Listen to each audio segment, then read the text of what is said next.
Assalamu alaikum. Today we will learn important and basic modal verbs which plays vital role in English language. If you want to speak correct or fluent English, you must get to know this. So without wasting the time, let's start our video. Model helping verb English language का एक ऐसा concept जो बहुत ही ज़्यादा important माना जाता है। ये कॉन्सेप्ट जितना इम्पॉर्टेंट है उतना सिंपल भी है। अभी मैं आपको एक चार्ट दिखाता हूँ।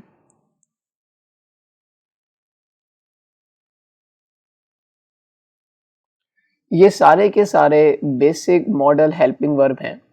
अगर आप चाहें तो इसका स्क्रीनशॉट भी ले सकते हैं। इस वीडियो में हम फर्स्ट रो कवर करेंगे और सेकंड रो हम सेकंड आने वाली वीडियो में कवर करेंगे। Number 1 slide can. Can mean कोई काम कर सकता हूँ या कोई काम कर सकती हूँ, यानी कि एबिलिटी के लिए आपने इसे इस्तेमाल करना है। इसका फॉर्मूला क्या होगा? फॉर्मूला ये है subject plus modal verb plus verb की first form plus object. Subject यानी I, you, we, they, he, she, it, इन सबको हम सब्जेक्ट कहते हैं। मॉडल वर्ब यानी कैन प्लस वर्ब की फर्स्ट फॉर्म यानी कोई काम, उसको हम वर्ब बोलेंगे और फिर उसके बाद ऑब्जेक्ट। अगर आप हमारा पहला स्टेटमेंट देखें तो वहाँ पर लिखा हुआ है आई कैन प्ले हॉकी।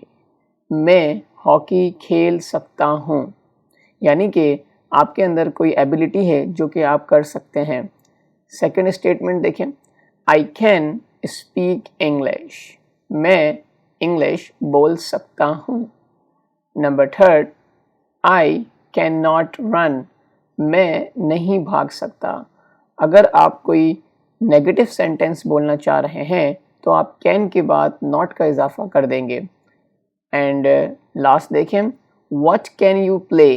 तुम क्या खेल सकते हो। अब यहाँ पर जो है एक सवाल है कि भाई तुम क्या खेल सकते हो, तो हम क्या के लिए क्या लगाते हैं? What can you play. तुम क्या खेल सकते हो। तो ये बहुत ही ज़्यादा सिंपल है, सिर्फ आपने फॉर्मूले को फॉलो करना है तो आप जो है इसके बहुत सारे स्टेटमेंट इस तरह के बना सकते हैं। वन मोर एग्जाम्पल, तुम क्या सीख सकते हो। What can you learn.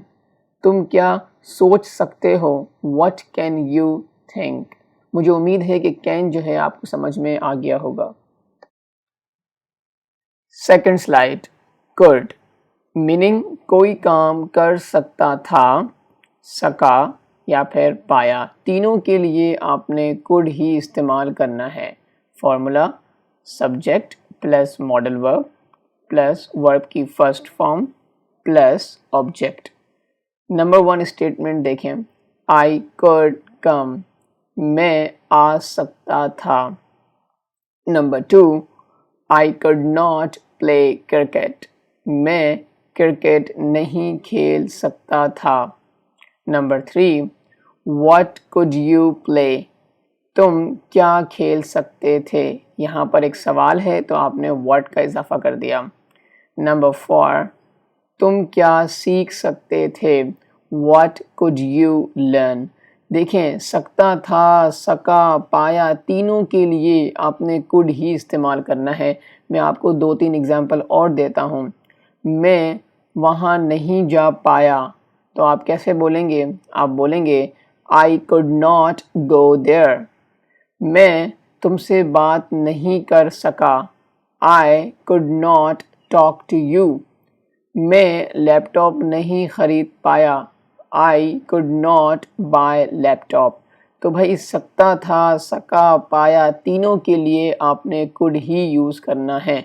मुझे उम्मीद है कि कुड आपको समझ में आ गया होगा। नेक्स्ट स्लाइड, कुड हैव कोई काम कर सकता था, सका या फिर पाया। यानी कि कुड और कुड हैव में कोई डिफरेंस नहीं है। तो फिर अभी आप सोचेंगे कि सर ने क्यों इसमें हमें कवर करवाया है। देखिए, इसकी एक वजह है जो भी अभी आपको बताऊंगा। जब आप कुड इस्तेमाल करते हैं तो आप जो है वर्ब की फर्स्ट फॉर्म इस्तेमाल करते हैं, लेकिन जब आप कुड हैव यूज़ करेंगे तो आपको वर्ब की थर्ड फॉर्म इस्तेमाल करनी होगी। ठीक है, तो अभी आप देखें मैं आ सकता था, तो आप कैसे बोलेंगे? I could have come. Come first form है, सेकंड फॉर्म केम, थर्ड फॉर्म दोबारा से कम हो जाती है। ठीक है, तो इसको हम बोलते हैं इर्रेगुलर वर्ब। अच्छा, नेक्स्ट स्टेटमेंट देखें, I could have played cricket. मैं क्रिकेट खेल सकता था। ठीक है,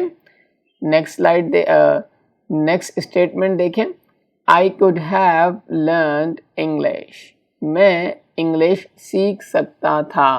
तो यहाँ पर भी जो है आपने लर्न की थर्ड फॉर्म इस्तेमाल करनी है, तो सिर्फ इसमें हमने ईडी का इजाफा करना है। ठीक है, तो ये एक रेगुलर वर्ब है।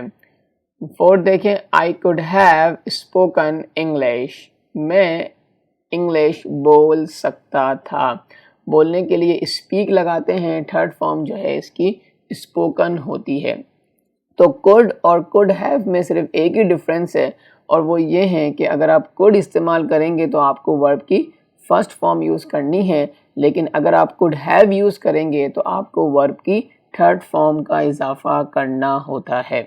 मुझे उम्मीद है कि ये वाला मॉडल हेल्पिंग वर्ब भी आपको समझ में आ गया होगा। तो चलते हैं अपनी नेक्स्ट स्लाइड की तरफ। Next slide, should. Should mean कोई काम करना चाहिए, that's it. Number 1, I should speak English. मुझे इंग्लिश बोलनी चाहिए। बोलना एक काम है, तो आपने शुड लगा दिया। Number 2, I should come on time. मुझे वक्त पर आना चाहिए। Number 3, what should I wear today. मुझे आज क्या पहनना चाहिए। And last, I should not take class. मुझे क्लास नहीं लेनी चाहिए। जब नेगेटिव सेंटेंस होगा तो आपने शुड के बाद नॉट का इजाफा करना है।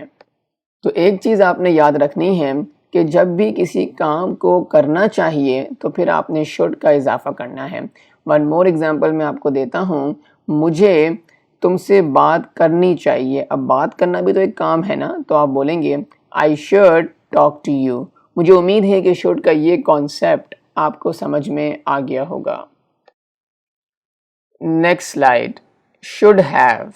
शुड हैव मीन कोई काम करना चाहिए था, यानी कि शुड की पास्ट जो है वो शुड हैव है। ठीक है, तो यहाँ पर एक चीज़ का इजाफा होगा और वो है वर्ब की थर्ड फॉर्म। जब आप शुड लगाते हैं तो वहाँ पर आप वर्ब की फर्स्ट फॉर्म यूज़ करते हैं, लेकिन जब आप शुड हैव लगाते हैं तो आपको वर्ब की थर्ड फॉर्म का इजाफा करना होता है।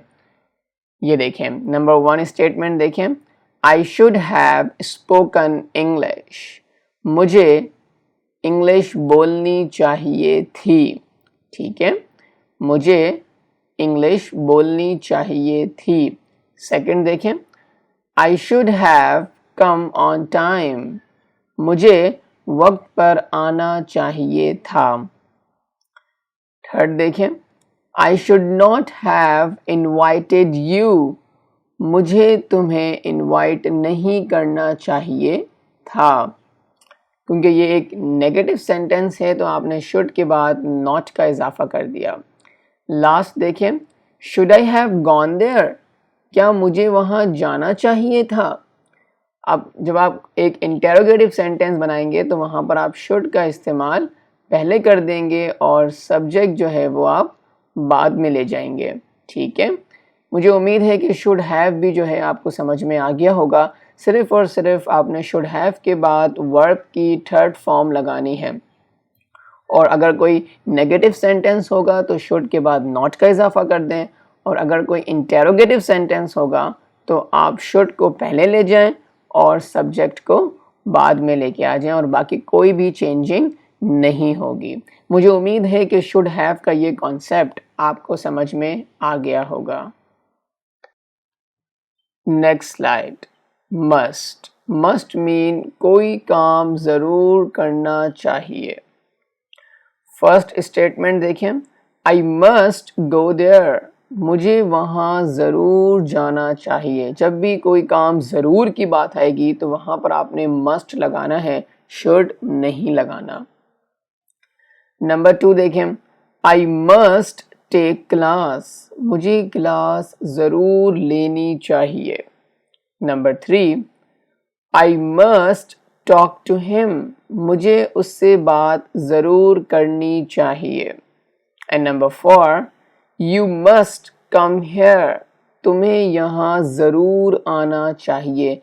तो जब भी हम ज़रूर की बात करेंगे तो आपने मस्ट का इजाफा करना होता है सेंटेंस में। Next slide, must have mean कोई काम ज़रूर करना चाहिए था। अच्छा, एक चीज़ मैं आपको बता दूं फ्रेंड्स कि जब भी आपने लाइक सपोज कुड हैव लगा रहे हैं, शुड हैव लगा रहे हैं, मस्ट हैव लगा रहे हैं, तो जब भी किसी मॉडल हेल्पिंग वर्ब के साथ हैव आ जाए ना तो वहाँ पर हमेशा वर्ब की थर्ड फॉर्म ही लगती है। ठीक है, तो अभी यहाँ पर देखें number 1 statement, I must have gone there, मुझे वहाँ ज़रूर जाना चाहिए था। ठीक है। Number 2, I must have taken class, मुझे क्लास ज़रूर लेनी चाहिए थी। Next, I must have talk to him, मुझे उससे बात ज़रूर करनी चाहिए थी। And 4, you must have come here, तुम्हें यहाँ ज़रूर आना चाहिए था। हेयर का मतलब होता है यहाँ और देयर का मतलब होता है वहाँ। मुझे उम्मीद है कि मस्ट हैव भी आपको समझ में आ गया होगा। मीनिंग बहुत सिंपल है, कोई काम ज़रूर करना चाहिए था। नेक्स्ट स्लाइड, मे का मतलब होता है कोई काम कर सकता हूँ, लेकिन पॉसिबिलिटी के सेंस में। देखिए जिस तरह हम बोलते हैं ना कि भाई कोई काम कर सकता हूँ, तो सर अभी आपने बताया कि हम कैन यूज़ करेंगे। स्टूडेंट्स एंड व्यूवर्स, आप मे का इस्तेमाल भी कर सकते हैं, लेकिन वहाँ पर पॉसिबिलिटी की बात होगी। जब पॉसिबिलिटी 50% हो तो आप मे का यूज़ करते हैं। ये देखें, नंबर 1, आई मे ज्वाइन क्लास, मैं क्लास ज्वाइन कर सकता हूँ, यानी कि भाई पॉसिबिलिटी है कि शायद वो ना भी करें। ठीक है। नंबर 2 देखें, आई मे रन फास्ट, मैं तेज भाग सकता हूँ। अच्छा, यहाँ पर भी पॉसिबिलिटी है, शायद वो ना भागे। ठीक है। Number 3, he may speak English, वो इंग्लिश बोल सकता है, तो यहाँ पर भी पॉसिबिलिटी है। And 4th, they may talk to you, वो तुमसे बात कर सकते हैं। जब भी पॉसिबिलिटी की बात होगी तो वहाँ पर आपने मे का इस्तेमाल करना है, कैन का इस्तेमाल नहीं करना। एक और चीज़ मैं आपको बताऊं व्यूवर्स कि मे और माइट का एक और इस्तेमाल भी होता है, जो मैं इस वीडियो में कवर फ़िलहाल नहीं करूँगा ताकि आप कंफ्यूज ना हो। तो चलते हैं अपनी नेक्स्ट स्लाइड की तरफ। माइट का इस्तेमाल भी कोई काम कर सकता हूँ में होता है, लेकिन यहाँ पर जो पॉसिबिलिटी है वो 25% है। ठीक है, तो आप कैसे बोलेंगे? ये देखिए, number 1 statement, it might rain today, आज बारिश हो सकती है, तो यहाँ पर पॉसिबिलिटी की बात हो रही है। She might go to Lahore, वो लाहौर जा सकती है। And number 3, you might win her heart, तुम उसका दिल जीत सकते हो, यानी यहाँ पर भी पॉसिबिलिटी है। And 4th, we might win this game, हम ये गेम जीत सकते हैं, तो यहाँ पर भी पॉसिबिलिटी की ही बात हो रही है।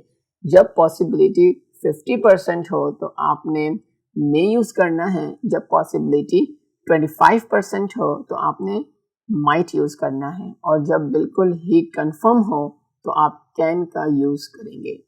मुझे उम्मीद है कि आज सारे के सारे जो हमने इस वीडियो में कवर किए हैं मॉडल हेल्पिंग वर्ब, वो आपको समझ में आ गए होंगे। कोई भी सवाल, कोई भी क्वेश्चन हो तो आप जो है हमसे कमेंट सेक्शन में पूछ सकते हैं। इसका जो नेक्स्ट पार्ट है वो हम बहुत ही जल्द अपलोड कर देंगे। अभी हमने इसकी फर्स्ट रो कवर की है, इसकी सेकंड रो भी जो है हम बहुत जल्द ही यूट्यूब पर अपलोड कर देंगे। मुझे उम्मीद है कि आज का लेक्चर जो है आपके लिए काफ़ी बेनिफिशियल हुआ होगा। अगर आपको वीडियो पसंद आई है तो इसे लाइक कर दें और अपने दोस्तों के साथ लाजमी शेयर कर दें, और अगर अब तक आपने हमारे वीडियो को सब्सक्राइब नहीं किया तो वो भी कर दें। बहुत जल्द मिलते हैं हम एक न्यू वीडियो के साथ। टिल देन, अल्लाह हाफ़िज़।